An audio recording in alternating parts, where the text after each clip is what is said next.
Hello everyone. I just want to let you know about a new add-on I've made, but it's not a regular add-on. You see, it's an add-on for Blender that you don't actually install. If you give me a moment, I will explain what that actually means. So I've been doing a fair bit of pipeline work recently relating to the human animation work that I've mentioned in recent videos. I noted that I will probably need to create a lot of scripts to process a lot of data relating to unbaking animation and correcting animation data. And this typically requires writing like a lot of test scripts inside of Blender. Now you can, obviously, write the Python scripts outside of Blender, turn it into an add-on, call them from an interface. But over the years, I've kind of gotten a bit less interested in writing typical multi-file add-ons. Things like modular workspaces, although I think this is all one file, which actually kind of goes to prove the point that when I do make complex add-ons, I try and keep it as simple to work with as possible. However, when you're creating multi-file add-ons for Blender, things can get a little bit annoying to work with because your add-on may exist in one place, but it may be installed in a different place. For example, your app data roaming, Blender Foundation, Blender 5.1, scripts, add-ons, etc. You see I've got a few add-ons in here, some that I was testing from other creators. Some developers like to build inside of the user preferences, and some, like me, have tended to build add-ons outside, and then they just kind of link up via a symbolic link. And I've always not really liked having something in different places. So what I've done is come up with a different way of doing add-ons, which may have already been done before. In fact, it's quite likely someone's already done something very similar, but I'll explain it in my own words. So this is the pipeline tool. Pipeline tool for Blender. Note it's not installed like a regular add-on. It's also experimental, so please report any bugs to me, and it's only been tested on Windows so far. So to give a quick explanation, and there are some images coming, I have been building a workflow that treats the individual file space of a blend file, so basically the folder that a blend file is contained within, as its own contained set of tools. A single folder containing a blend file, or any number of blend files, can have its own unique set of add-ons that do not interfere with the regular user add-ons. These add-ons are detected in a scripts folder that sits next to the Blender file, and if any add-on is detected within that scripts folder, then it will be automatically added to Blender when the file is opened, and it will disappear when it's closed, effectively treating a blend file as a unique piece of software, because you can build custom add-ons for that one blend file. The only thing needed to add this functionality is to take the register local scripts file, which I've included in a zip file, and put it in the text editor of the blend file, then go to text register, which will make sure it runs every time the blend file is opened. I've also included a Blender file in the attached zip, which already has the script added. Note that if you have the security setting enabled to prevent scripts from auto-running, then you will get a pop-up every time the file opens. This can be changed in Edit, Preferences, Save and Load, Auto-Run Python scripts. Add-ons detected in the scripts folder do not require any special metadata or add-on properties beyond simple registration. They are much more streamlined and simple, and are therefore good for pipeline/workflow development in a local file space. Add-ons built for this system should focus on using scene properties to save data to the blend file rather than user preferences. So basically, this is a step between simple Python scripts that you would tend to use only inside of Blender and complex add-ons, which have a whole bunch of metadata and maybe a manifest if they're going on an extensions platform. This is an in-between point, something that runs local to the blend file folder, but requires less information than full add-ons. We see here I've got a folder called pipeline, which has a blend file in it. Then I've got a scripts folder, and then the actual add-on called pipelines. I know it's a bit confusing that pipeline is used so much, but this is the add-on basically. So to go hand in hand with this registration method, I created a new add-on specifically for this system called pipeline that takes any Python file in a child folder called operations and automatically creates a button for each of these scripts in the Blender interface. So basically, literally any Python file you put in this folder becomes a button on the interface without it needing to be coded in. This means that developers don't need to make and register classes every time they write a tool. All they need to do is throw a simple Python script in the folder and it will instantly become usable from the interface. And by the way, I'll be adding this to every single one of my blend files going forward for my production project. So this will basically be functionality as standard. But most importantly, with this, you can create pipelines which allow you to take any of those scripts and run them all in a specific sequence. You can duplicate, rename, and delete the pipelines and change the order that the scripts are run. These pipelines also save with the blend file, making it the perfect tool for building local pipeline tools out of a blend file. So basically, if you're like in a studio environment and you've got a complex blend file with very specific collections set up and very specific scripts that you want to modify content in the scene in a specific way, so you want people to be able to use that blend file to produce content rather than creating an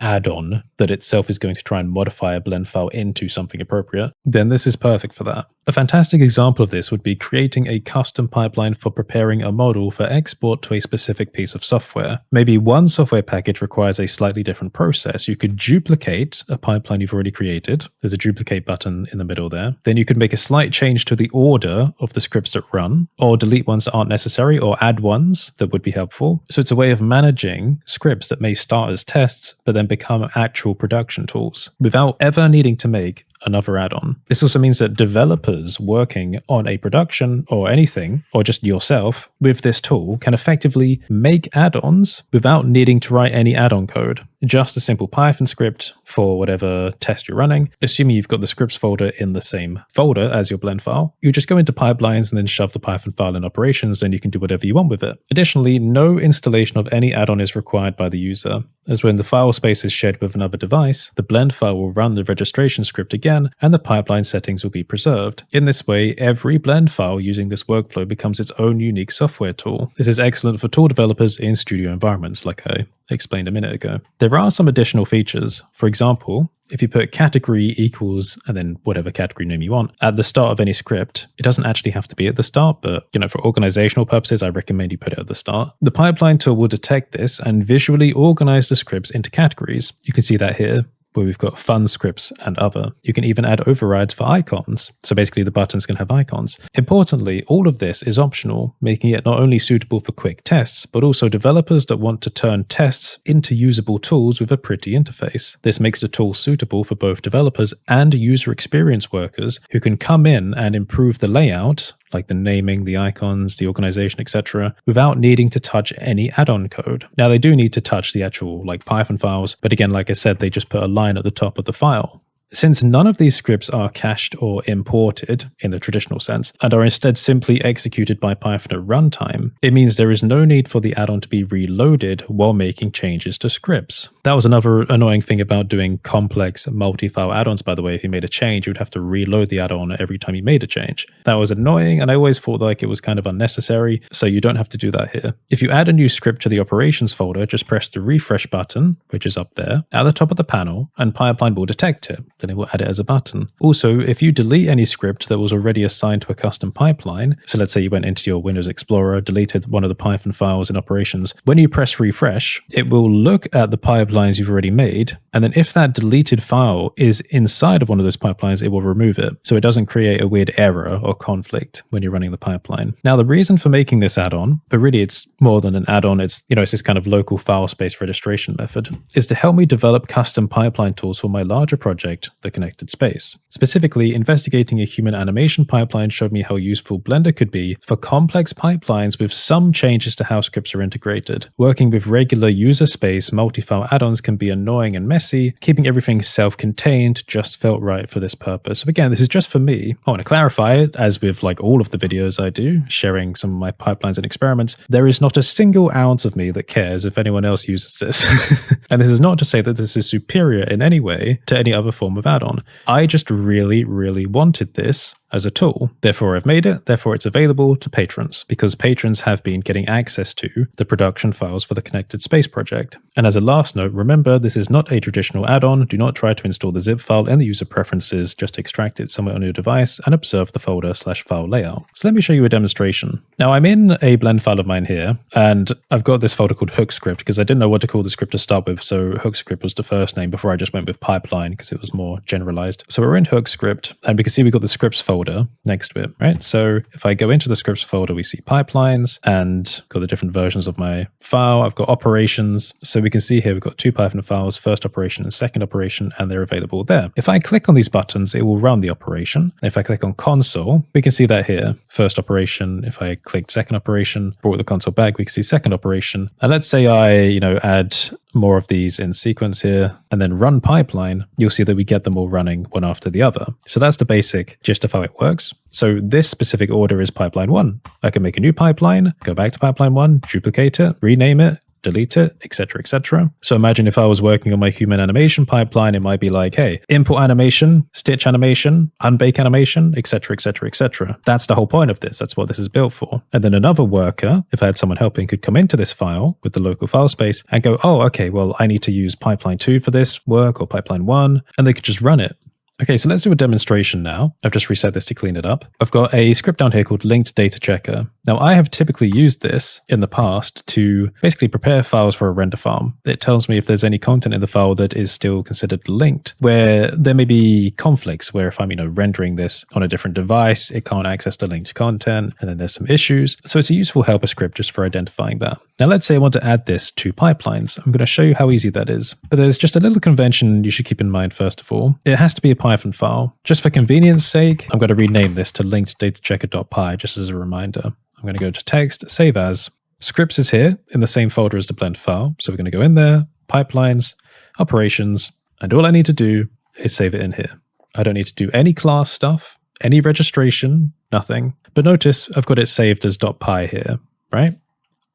Done. Now, just to validate that, we can see here in the Windows Explorer, linked data checker. And now all I need to do is press refresh, and you'll see that it appears there. Just as a side note, if any part of the process hangs, with the console open, just press enter, and then it will continue. So we've got first operation, linked data checker, and second operation. So if I click these a bit, and then click linked data checker, and then go back to the console, you'll see that it's run exactly the same as it has done in here. But now I can add it to the pipeline. So now we can run these things in sequence. Here we go. Second operation, link data check, first operation. And then of course I can make new versions, modify them, do whatever I want, run that pipeline, and here we go. Again, like I said, if anything hangs, just press enter in the console. This is currently experimental and I'm still playing with it. But you can see how it works. Basically means that you can take any test within Blender and effectively turn it into an add-on without actually making an add-on. Because in some way you could consider that each pipeline itself might be considered an add-on. And let's say you had many, if we press the little arrow here, you could search for a pipeline. So if I do pipeline 1, we can see all of pipeline 1 and organize them in different ways. So like I said, another important thing to keep in mind is that this is all file space dependent. So if I took this hook script folder and duplicated it, I could, delete the scripts that I've made and write entirely new ones for a different pipeline. And in this way, the folder with the blend file kind of becomes its own software tool. And it's distinct from the user add-ons because you see I've got other user add-ons here, like my other ones. These aren't affected by it at all. So like I said, if you want to get access to that, this is available to Silver Tier patrons. You can find it on the library or under the resources collection. However, if you go to my members lounge, this is where my patrons can keep track of all of the content they can access. So we've got the Silver Tier members who can access production files, Blender art files and experiments, resource packs, workflow and pipeline tools, as well as fun content from the connected space like 3D experiments, short stories, sketches, storyboards, writings. And then there's the gold tier that can access all of my main products. You can tap in and out of that, like Afterglow, Hex Scatter, modular workspaces, my startup file, and all the others. But what I will do is under workflows and pipelines, I will put a link to the pipeline tool in here somewhere. It's not here at the moment while I'm recording, but I'll do it here because the workflow section seems very appropriate for that. And then as I make more tools, I'll add them here as well. So I really, really love this members lounge. It's starting to feel like, a really densely packed place full of interesting value and experiments that people can access. So yeah, check it out if you would like. There's still a lot I need to do on it. It's very, very early. But like I said, I just really wanted a tool like this that I could use while working on things like the human animation pipeline and obviously all sorts of other pipelines going forward as well. If you made it this far through the video, put a unicorn emoji in the comments so I can see who you are. It gives me that parasocial validation. Have a great day and I will see you next time.